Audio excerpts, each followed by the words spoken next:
You're listening to the Utah Checkdown podcast. And now your host, Josh Furlong.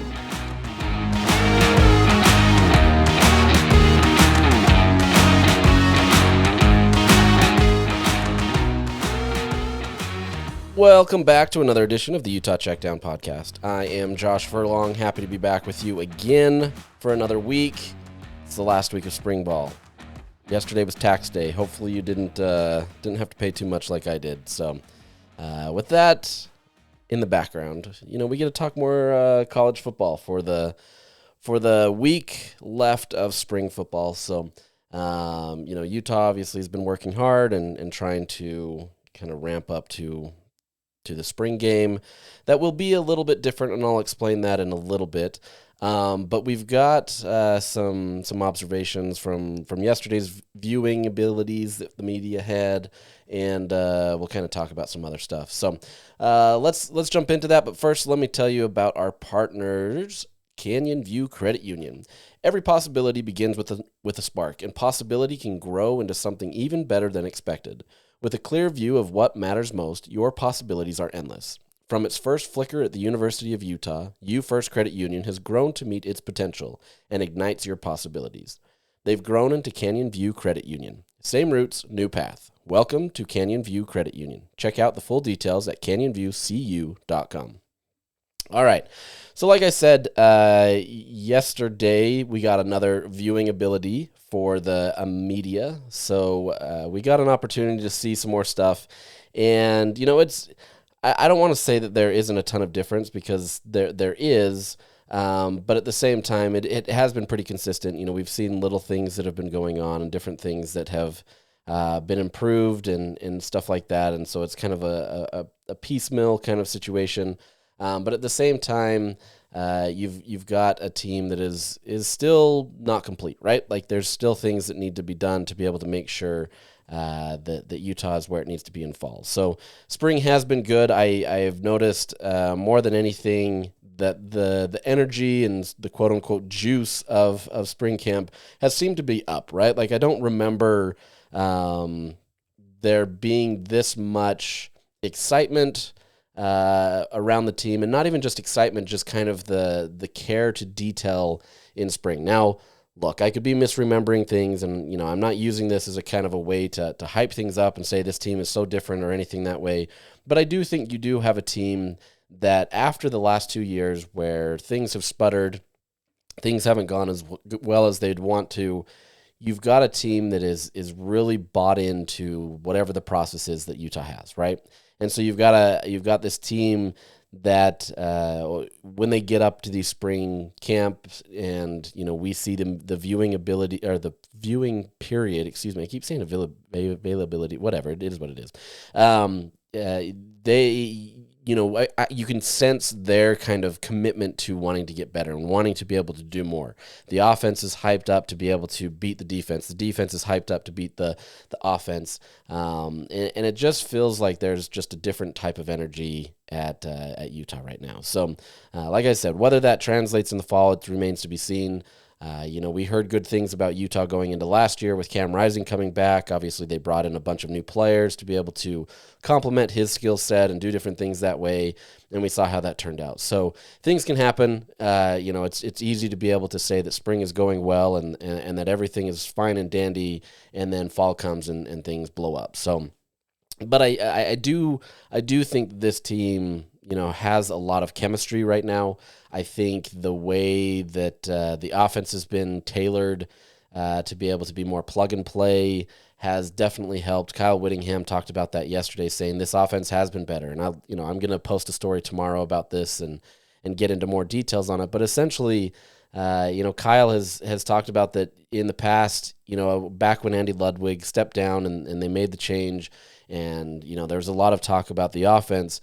There was the talk that Utah needed to be different, right? Everybody knew this. This wasn't a secret. Everybody knew that the Utah offense needed to be better. And as part of that, Utah, needed to find an offensive play system, play calling style that was going to suit the current era of college football, meaning guys that are transferring in. under Andy Ludwig's system, it was a good system if you were able to mature and grow in the system. And I've talked about this a bunch, so I don't need to get too far into this. But if you grew into that system and you got comfortable and things went well, a la, Cam Rising being able to get Utah to the Pac-12 title game 2 years in a row and doing well with that offense, things worked really well. There was so much diversity in that offense in terms of what Utah was able to do. The problem was it just took so long for guys to learn it. There was a lot of, pre-snap checks that needed to be done that made it difficult for wide receivers to kind of figure out where they needed to go, or, figure out where the QB needed to go, those types of things. And if you didn't have, a lot of guys that had matured in that system, then it became a challenge, as we saw last year when Cam went down. So you saw Isaac Wilson struggle because it was a challenge to be able to learn everything. You saw receivers struggle, especially the new ones that were trying to come into the system and trying to pick it up. And so it was a challenge, right? But you're seeing this new offensive style where it's a little bit different. It's not quite the full pro-style offense. It's much more spread, RPO, situations where these guys come in and they just kind of know what their route is, right? They don't have to worry about necessarily what the defense is doing. They're just going to go run their routes. They're going to do what they need to do. It's more technical than that, right? Like, we get that. But there's a lot more simplicity to it where guys like, let's say, an Otto Tia who came in here from Utah State, he can come in there and once he kind of gets the system down, has been able to dominate a little bit more and has felt more comfortable. And now you're coming out of spring camp with basically an entirely new offensive roster. They're going into this offseason feeling confident in what they've got, right? Kyle Whittingham has talked about, they're not there yet, right? They're not fully there yet, but you're seeing an offense that feels confident. And that, more than anything, going into the offseason, beyond the spring game on Saturday, is going to bode well for Utah. If they can continue to take those kinds of leaps and continue to move that through, and I'll get into some stuff that Devon Dampier said, and I'll let you listen to some audio that he had, but kind of what he wants to do with the team in the offseason, that's going to go a long way for this team, right? As they hit fall and they hit the ground running much more quickly than maybe what would be expected. So really fascinated by that, really curious to see how this develops and grows at Utah, to see if this can work. We obviously know Devon Dampier understands the offense, and so that gives Utah a leg up. But it goes beyond him, right? You got to have guys that understand how that offense works as well, or else it doesn't really matter what Dampier does. He's got great legs, and he can showcase that and kind of be the one-man band, so to speak, for a little bit. But obviously he can't be it all. So really fascinated to see how this goes. The early signs from this have been great. Like I said, I don't want to basically lead people astray in terms of trying to hype the machine, but at the same time, everything has been trending in the right way. And I think that more than anything is kind of where, you've got to look, you've got to have that optimism. You've got to be able to embrace that, even though I know, Utah fans have been hurt the last 2 years. Embrace it, right? I think now is a time to be able to recognize that Utah has a good thing going, and obviously things can change.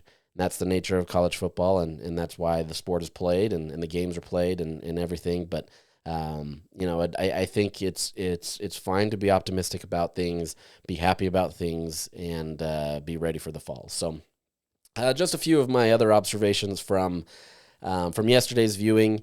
Devon Dampier, when we got there, had arguably his best drive that I've seen in the short viewing periods that we've got.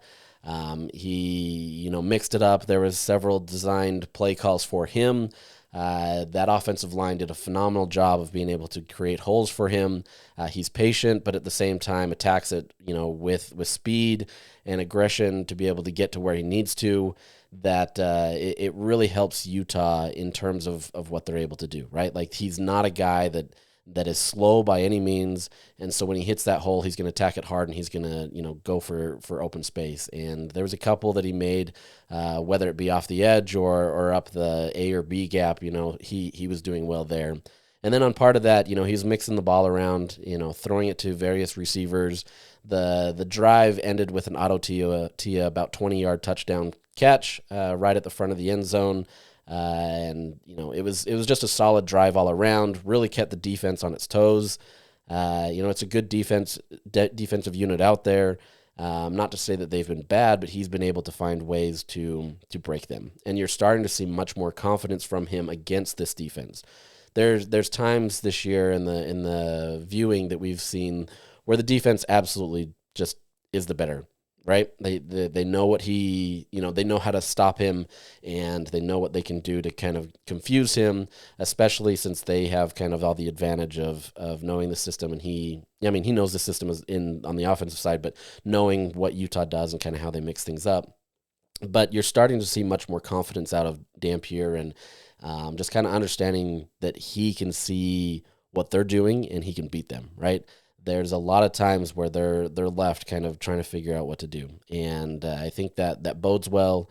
I know the biggest knock on him right now, one, is his, passing percentage, his completion percentage. Is that going to improve? So far, we've seen a lot of good things. There haven't been a lot of errors or turnovers that we've seen. I don't know what that looks like in the periods that we're not watching. But it sounds like he's been improving upon that, and he's been able to have a much better completion percentage. That's showed in the times that we've seen. But you've got a guy that is just, really embracing his role and doing well. The other knock is that, he went against defenses in the Mountain West. What's that going to be like in the Big 12 or, against power conference opponents? UCLA is the first game. That's still to be determined, right? But at the same time, it's not like he's not going against the top defense right now in Utah, right? Utah obviously brings out a tight defense, a tough defense every single year, one of the best in the league every single year. So it's not like he hasn't seen it. Obviously, it's different when the games are going on and somebody's trying to attack him and kill him, trying to get in that backfield and sack him. There will be some differences that way. But so far, he's been able to manage that well. He's been able to understand it well.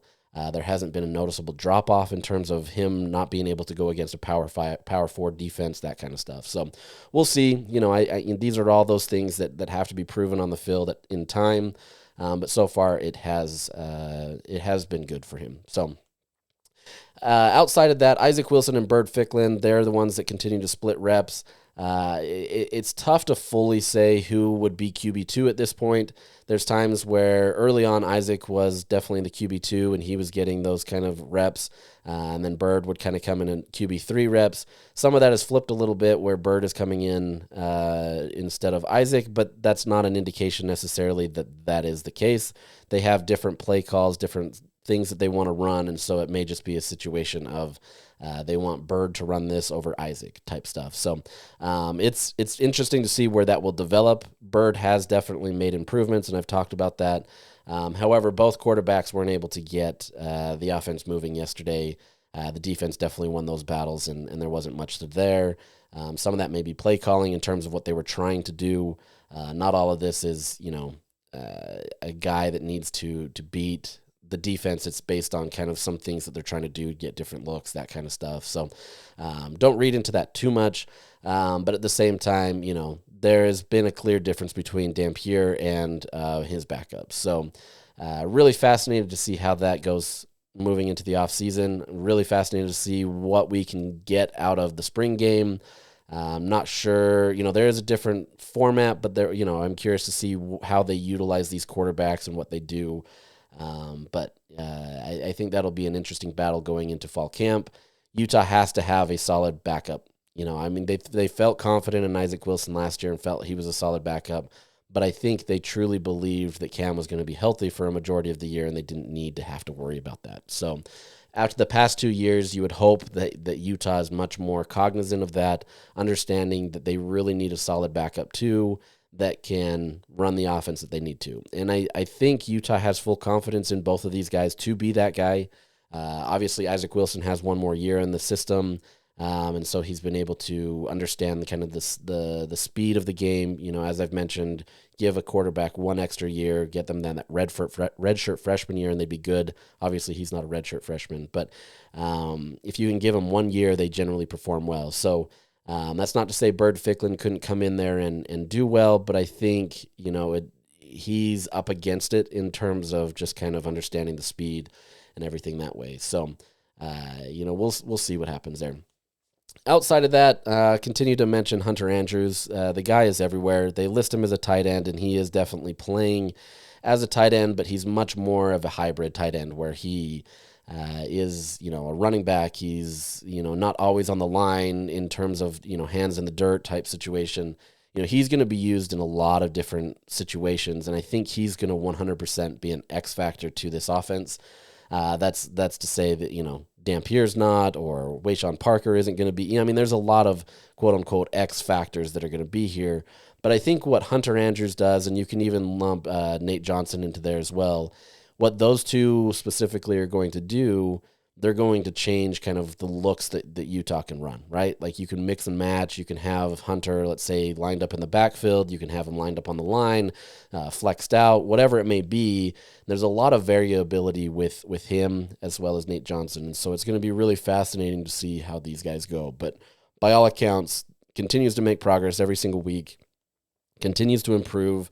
It doesn't matter where you put Andrews. He's going to find ways to kind of get the ball, right? Or at least make an impact. So really fascinated with that one as well. Wayshawn Parker, they've utilized him, but at the same time, it's been, kind of trying to figure out some of the other backs behind him.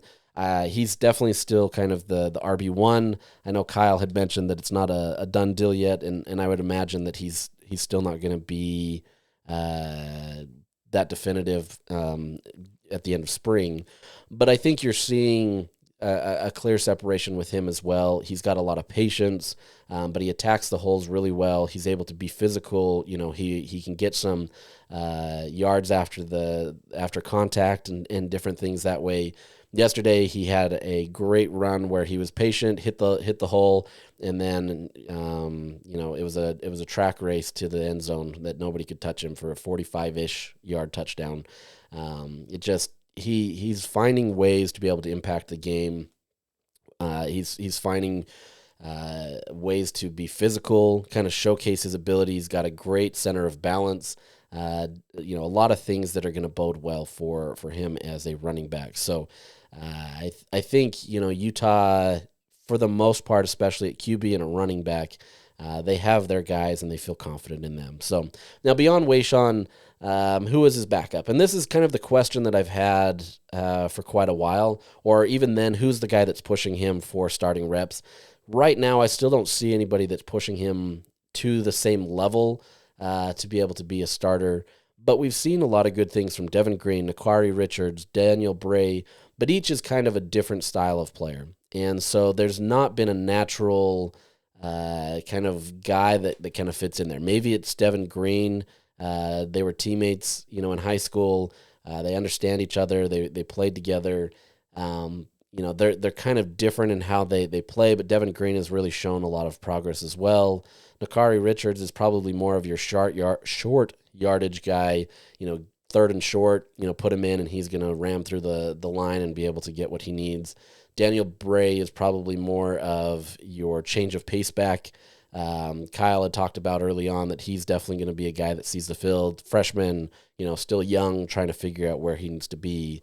But you've got a lot of variability in kind of these running backs. And so really fascinated to see how that develops as well in the offseason and who kind of emerges beyond Wayshawn. I think all of those guys will get their own reps. Does one of these guys fall off? I'm not entirely sure. The bet would be that Bray does just because he's the freshman, and so you've got other guys that are more experienced that kind of take over, and he loses some of those reps. But I think they're all different in their own ways. So I still think Wayshawn is kind of more of your bell cow back, the every down back that's going to get a lot of carries. I would assume 30-ish carries a game. We'll see what Kyle wants to land on. He gets, a set number, and it feels like that's where he goes. Mekhi Bernard, he had a set number for him, and they stuck pretty true to that.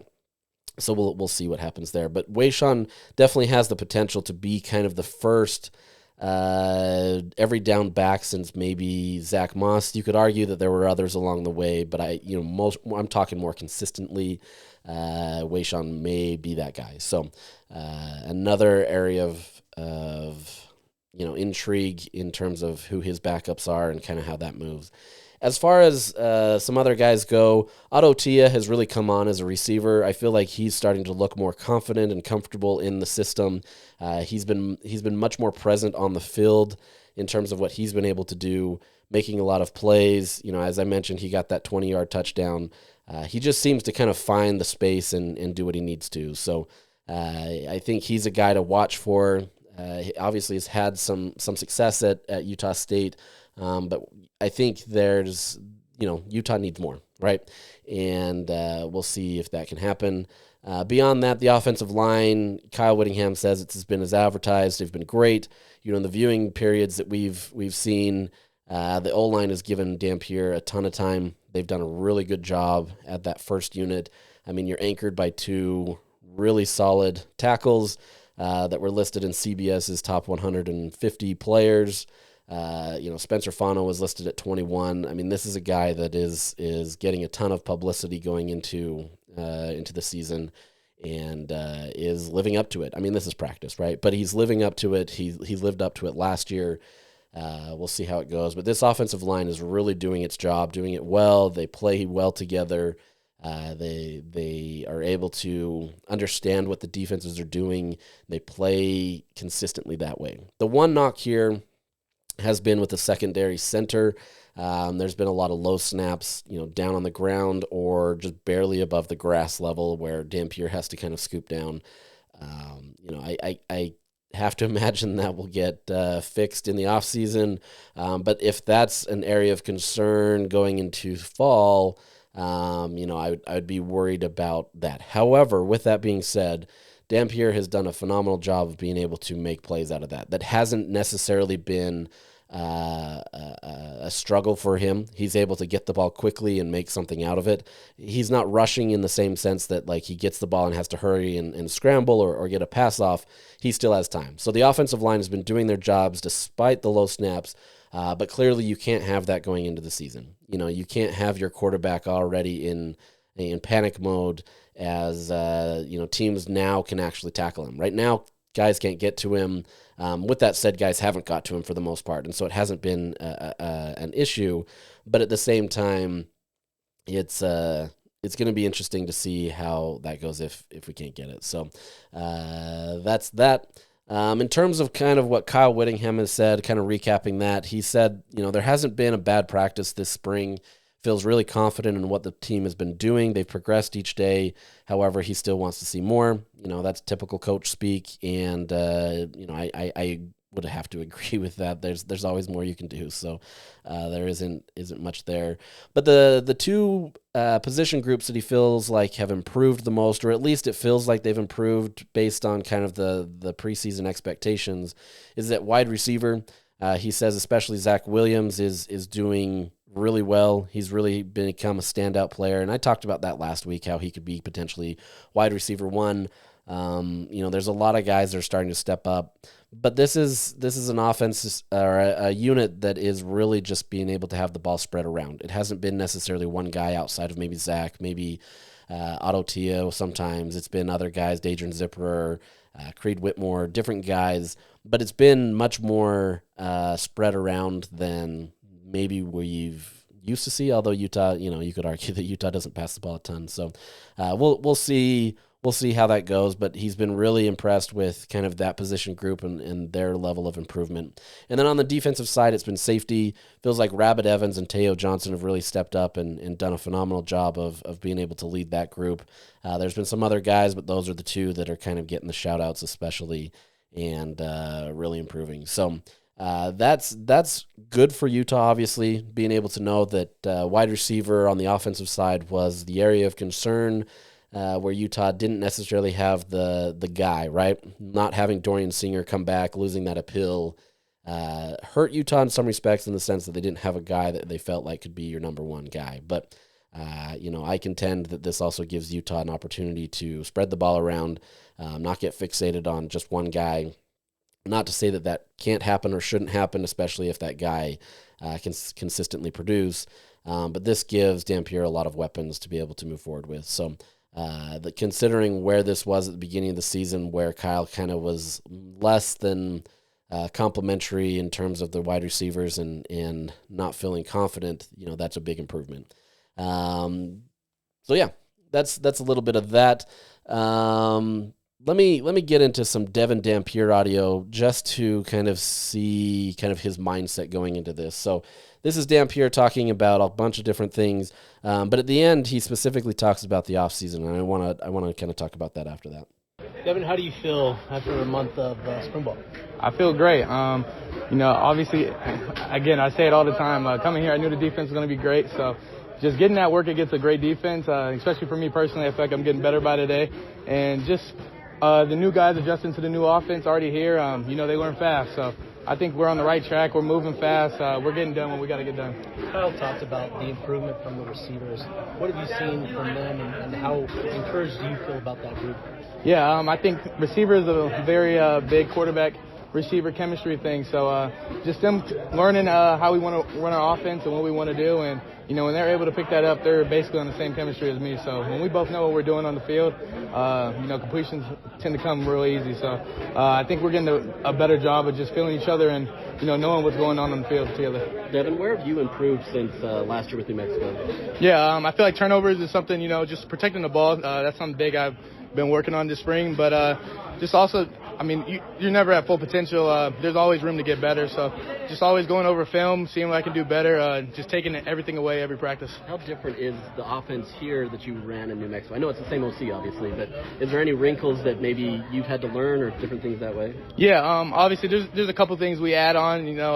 Certain players can do certain things a little better than other people. So, we stick to their talents, and, there's certain things that they did do good last year in this offense. So we were able to translate a couple of those plays into our new offense. So, yeah, it's great. Devon, what's your connection like with Hunter Andrews? He switched from running back to tight end, and how's that been going for you guys too? Yeah, that's huge shout out to him to be able to switch sides and the impact he has on our team already. He can run the ball, catch the ball. He's doing everything. So, huge shout out to him. But yeah, our relationship's great. I'm talking to him after every play. He's taking it. I'm taking what he has to for me. So we're on the same page. How much easier has it made the installation of this offense, knowing that the offensive line is all, returners from last year? Yeah, I think that's been the easiest part of this part. Just coming here, they kind of handle a lot of the stuff up front. I make very little calls for them. They're all on the same page as well. So when you got all five guys working on the same page, my job's real easy back there. As you move into the off season, what's the big goal for you in terms of what you're working on and that sort of thing? Yeah, I think the biggest thing is continue to still talk to my guys, even though they're out with their families. You want them to enjoy that time, but just being able to keep that chemistry, because just being away from football, your mind could drift off a little bit. So just making sure I'm keeping in contact with those guys. Sending them clips every once in a while. Let's keep this thing. You've been doing it well all spring. Let's keep this going. Let's get on it summer, and then obviously a couple of weeks before the summer ball, we're gonna get out here and we're gonna work even earlier. So as the portal opens for spring, are you going to be calling guys that you think belong on this team and help them recruit? Yeah, as a player, that is my job to also help get the guys that we want to get over here. So I will be participating in that. All right. Awesome. Thanks, Devon. All right, thank you. Really fascinating things that he said, especially there at the end. I truly believe that he means what he says when he talks about trying to get those guys in the summer, right? Like your mind can drift, he said, and you kind of get locked into the summer mentality and kind of come in and you're not ready in fall like you could be. So, I think he's going to be pushing these teammates really hard in the off season. He obviously has to, do that himself, but there's a lot for him to prove, right? He's jumping to the Power 4 level. He wants to be able to be a guy that is talked about, at the highest level and be compared to the best quarterbacks out there. And to do that, he's going to work really hard in the offseason to be able to keep that team in focus. So, I think that shows the true leadership mentality that he has. I think we've seen a lot of that from him. And it's not fake. Like, you talk to him and it's not just him saying things to be able to, get it out in the press and do that. Like, this is a guy that genuinely cares. You hear that from the other players. They're not, lying about it either. Like, this is a guy that absolutely cares about his teammates and wants them to improve. Now, I think if he can get that consistency and get them back earlier and get them back ready to go, that's going to be really important for Utah, especially as they come into this. I'm curious to see, especially if he can get the other quarterbacks to come with him as well, right? It's easy for him to go out there and say, hey, we're going to run routes with the receivers and do different things that way to build chemistry. But is he going to bring the other quarterbacks along and help them? I think that's the true sign of a leader there, is bringing guys in the same position group to come and help, right? It's not just you. It's understanding that, barring some sort of setback, that Dampier can't go, he's got to be able to have guys that behind him that he feels confident in as well, right? I think that's the true leader there, is understanding, the guys behind me have to be just as good as I can be, right? Even if that means they're pushing him harder. Like I said, I don't think either one of those guys are necessarily pushing him for that spot, but I think the more that he can improve and the more that he can have guys that can push him, the better that he can be. So, it's funny when you talk about sports. Like I've heard many times from coaches, they'll say, "Oh, this kid loves football." Like, and forever, it was just kind of like, well, duh, he's playing college football. Like, he has to love football. But the longer that I've got into this, and as my kids have gotten older, and I've been able to coach different teams, I've understood more what that means. There's guys that love to play the sport just because they're good at it. There's guys that love to play the sport because they're good at it, and they also are, eat, sleep, breathe, and drink everything about that sport, right?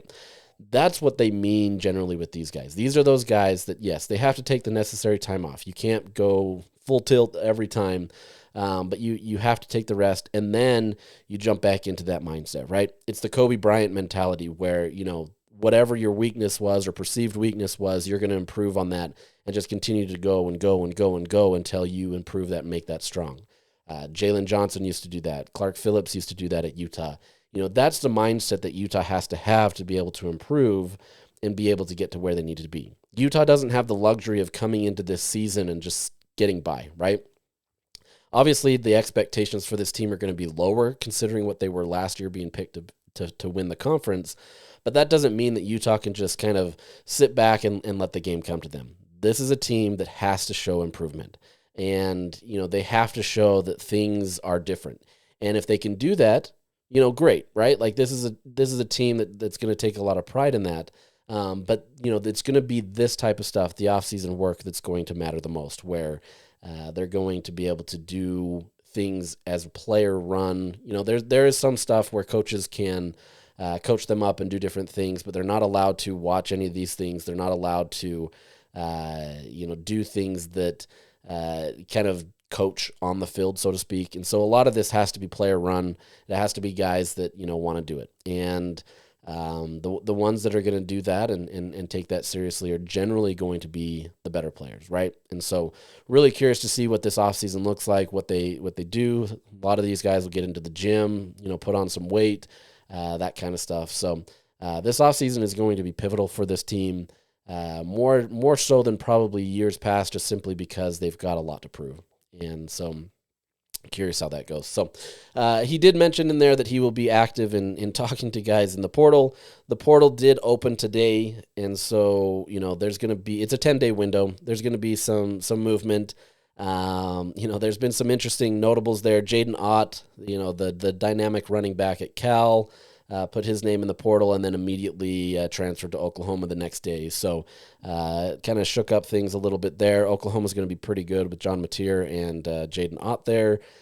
So that's a big thing. And then there's the whole drama with Nico Iamaleava, QB from Tennessee. He's been getting some bad advice from his dad and some other people that, wanted more money. And so last Friday, Iamaleava decided to hold out and not go up to practice, and Josh Heupel decided to say, you're not on the team anymore. So as part of that, they played a game that really risked his future, and I think people thought, or he thought, that, okay, the risk is great, because even if Tennessee balks and doesn't want to move forward with this, he's going to have options at other schools. And so far, yes, the transfer portal opened up today, but so far, all indications from national media say that, he's kind of a marked man in terms of nobody wanting him. and nobody wants to be able to give him the money that he's requesting, and all that kind of stuff. So just kind of goes to show you that, as much as these players have had a lot of control in this transfer portal era, it doesn't always go that way, right? And bad advice is bad advice. And some of these agents haven't been great. The agents have, they're looking out for their own interest and trying to get more money, and that doesn't always happen. And so in a case like this, where Tennessee felt like they could make the decision that they did, they decided to put the power into their own hands. And so really fascinating to see how this goes. I mean, I think this kind of just shows the level of college sports right now, where there's just not a lot of consistency. There's no collective bargaining agreement like there is in professional leagues, where there's a lot more consistency. And if a guy holds out, that generally means something else. You can have agents that works with it, and it's done generally behind the scenes. It's not played out in the public. And so, it happens, but there's generally more consistency. And so, been fascinating the first few little bit of the transfer portal, even though it did just open today. But not everything goes well. Now, as part of that, focusing on Utah, that was just more of a side tangent. Focusing on Utah, right now, Kyle says there's, the indications are that shouldn't be too crazy, he said. He doesn't expect to lose really anybody. There's guys that are either walk-ons or deep depth players that may leave. But for the most part, he says he hasn't gotten any indications that guys are going to be leaving. Most of those guys, they don't generally go through all of spring camp just to leave. There were already 2 corners, Sammy Hunter and Kumari Shamwell, that did leave, and then freshman QB Wyatt Becker left as well. So there have been guys that have left, couldn't officially enter the portal till today, but there hasn't been any indications of guys that are currently playing on the roster, or at least guys that are contributing players that are there. Now, with that said, that doesn't mean it can't change, right? In this day and age, another team can throw a bunch of cash around and do it. But this portal is generally a little less crazy, at least it has in the past, just because guys have already been practicing with their teams. They've already understood the system. They're trying to get ready for the fall, and trying to come in at fall and be an impact player is kind of tough. So a lot of times you see much more depth pieces here. That's not always the case, but that's generally what happens. So curious to see what happens there as well. But as part of that, there's this kind of hanging NCAA settlement that's there, right? Last week, the judge met with the NCAA, talked about this settlement, and kind of had some concerns before getting it done. All this has to be done by July 1st if things are going to go forward for this season. By all accounts, it seems like that will still happen.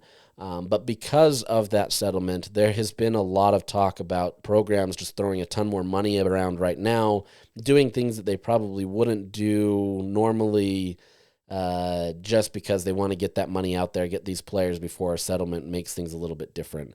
There is some, players that will be paid. Players will be paid by universities if they opt into the settlement.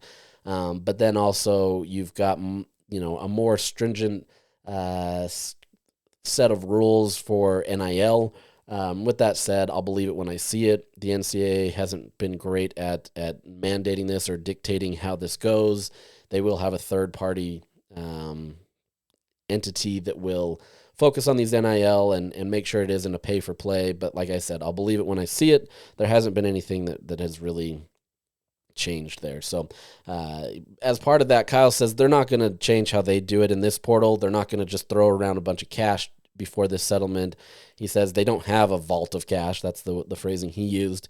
And so unless somebody has some cash that they want to give him to throw at some players, Utah definitely isn't going to change their mindset and how they do things before the settlement. So they're going to be active in this transfer portal period. The 10 days, this gets confusing for a lot of people, and I understand it, but the portal is just for players to enter, right? So the 10 days, you have 10 days essentially to declare your name or to put your name in the portal.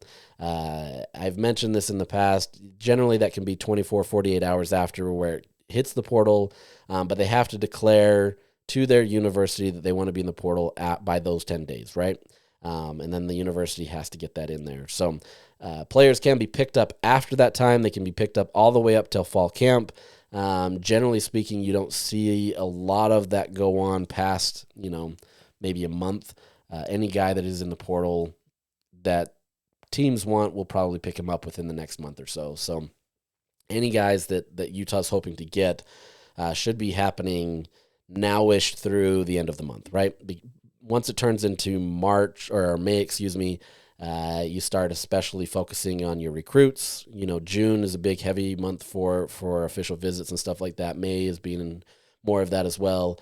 But any guy that is going to be on the roster for the 2025 season will be coming, in the next few weeks. So in terms of what Utah's focus will be, there isn't any major need, right? Obviously, they need to add some depth at certain positions, but there isn't some major need where Utah feels like if we don't get this, we're going to be in a lot of trouble.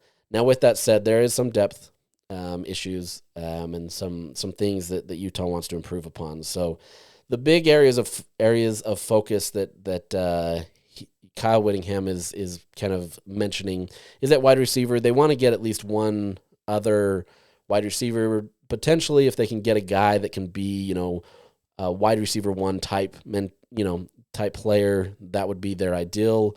They need more depth at defensive tackle, so they'll be looking there. There was already one that was rumored today that Utah's talked to. I retweeted that if you want to go see that. Also, corner, they want to add some depth there. You did lose those two corners that I talked about, and so you're going to add some depth there. And then there's maybe a look at running back. Continue to add some depth there. And then Kyle said they'll always be looking at quarterbacks, every single portal, every time that opens up, no matter when it is, no matter what they have on the roster, Utah will always be looking for a QB. And that's, no different than most programs out there. It's arguably the most valuable position out there, and you saw how valuable that was last year for Utah when you didn't have a quarterback that could do it. And so they're going to continue to find guys. Now, that's not to say that they're going to find somebody to replace Dampier, but they're going to find guys that can bring in some depth. So that is challenging, especially with where Utah is at. They do have their starter. They do have, two backups that they feel confident in, but trying to get a guy that's going to come in and understand that he's going to be the backup, that's not an easy thing. So I don't know that you'll see that. That's not to say it couldn't happen, but, that's still going to be there. So those are going to be the focus for Utah. Like I said, nothing too crazy. It's going to be much more of a quiet period. Not me saying that, crazy things will happen, and, we'll be back here next week talking about some crazy stuff. But it shouldn't, knock on wood, shouldn't be too crazy for people, and things will go kind of smoothly. Utah, its roster is what it is, barring guys that haven't made any indications planning to leave, deciding to leave, or guys, suddenly getting a lot of money from somewhere else. It's not like that hasn't happened before, but we'll see. So with that said, let me tell you real quick about how this spring game is going to go. So Saturday, the spring game will take place at 1 p.m. You can view it on ESPN Plus if you're interested in that. If you're not there at the game. If you are at the game or watching the game, this game is going to be played where the offense is going to be the white team, the red team is going to be the defense, and Scally will obviously call the defense, Beck will call the offense, and there's going to be some points scored for both sides. So it's not just an offensive scoring; it's going to be kind of a different style. The offense is your standard things. 6 points for touchdowns, field goals for 3 points, PATs 1 point. So nothing too different there. The real difference comes from the defense. So the defense can get points as well. They can get 6 points off of a turnover, a touchdown, so a pick six. Turnover, they can get 4 points for that. If they get a stop before the 50-yard line, they get 3 points. Stop after the 50-yard line, but hold the team the offense to a field goal, they get 2 points. Anytime they get a sack, it's worth 2 points. A failed 2-point conversion, they get 2 points, and then a safety, they get 2 points. So, you'll see scoring on both sides. Well, both teams are on the field, so really interesting kind of how that's going to go and see how it works. But as part of that, the first half will be 2 10-minute quarters with your regular clock, stop and starts after dead and live balls. Second half will be a running clock, again, 2 10-minute quarters. There won't be any kickoffs, punts, or returns. And then the PATs and field goals, they're not going to be live, so it'll essentially be just a guy up there kicking a field goal if that's what they want to do, without guys coming in and trying to, stop the ball or whatever that may be. And then the last thing is, no matter where the ball or the drive ends, the ball will be placed at the 35-yard line to start the new drive. So a few differences. Obviously, this is a glorified scrimmage, but it's an opportunity for Utah fans to kind of come see. You get to kind of see the offense, especially that the media has seen this spring. I would hope that we could get some of this in the fall where the media could see that, because I do think that it benefits us as well as you as the fan. We can give some context that maybe we didn't have in the past, especially with how limited amount of time that the staff gives us to be able to talk to these coaches. You just can't get enough time with Kyle Whittingham or any of these other coaches to understand what's happening in the game or in practices. And so it would be beneficial. I don't think that's going to change necessarily, but my hope is that we could get some more time in the fall to be able to make it so that it's easier for you guys as well, and understanding kind of what's going on so we could provide context. So Saturday will be the last part of this spring, and then it goes into the offseason and you have no football. So soak it up, get excited, do whatever you need to hype up your team in the preseason lists or whatever it may be. But that'll be the end of spring for this team. Go travel, try not to think about it too much. I know some people think these months go too long and it's too hard to not have football. And I, agree. Just real quick, focusing on men's basketball, Alex Jensen is still with the Dallas Mavericks. The Mavericks did get into a play-in game, so they will be playing the Kings tonight in a play-in game for an opportunity to move forward. If the Mavericks lose, they're out. If they win, they continue to go on and will be in the playoffs. So I know a lot of Utah fans are Kings fans tonight. They want to be able to have Alex Jensen on staff full-time, so we'll be, curious to see how that goes. If you want to go watch that, you can do that, obviously. But as part of that, Utah has 6 players on the roster. They did get a commit today from Kendall Sanders, a small forward from IMG Academy. Not a transfer. He's an incoming class, and so you will have him coming in and being there, as well as the other guys that have been on roster. So you've got James Okonkwo, forward from Akron, who was previously with UNC in West Virginia. You have Terrence Brown that we talked about as a guard from Fairleigh Dickinson who came here. Alvin Jackson III, he's the guard that Craig Smith had gotten to commit to come over from Slick. And then you do keep Keanu Dawes and Ivy Traore. So 6 players right now on the roster. Obviously, Utah has some more work to do. They hosted a bunch of players this weekend on official visits to be able to kind of get some more players here. Really, these are some guys that could be really impactful players if they could sign with Utah. So we'll see what Utah can do. But it's getting to the point now in the transfer portal where Utah really has to start making some moves to shape out a good roster. This first season, it's not going to be easy necessarily. I know a lot of fans want to be able to say they're back in the NCAA tournament. Not to say that Utah couldn't, but it's just going to be a tall task. Essentially having to rebuild an entire roster, and you've got a lot of guys that you're trying to piece together. So not an easy battle. You've got a lot of roster spots to fill, and so we'll see kind of how Alex manages that. He does have his assistant coaches here, Rafael Chilius and Wes Wilcox as his general manager, that are able to do a lot of that and able to really give some insights into that, and obviously we'll be doing his bidding that way. But Utah needs Jensen here to kind of help solidify some of those things. So there's that. And then lastly, the Red Rocks, this is the week of nationals, so they do compete Thursday night at 7 p.m.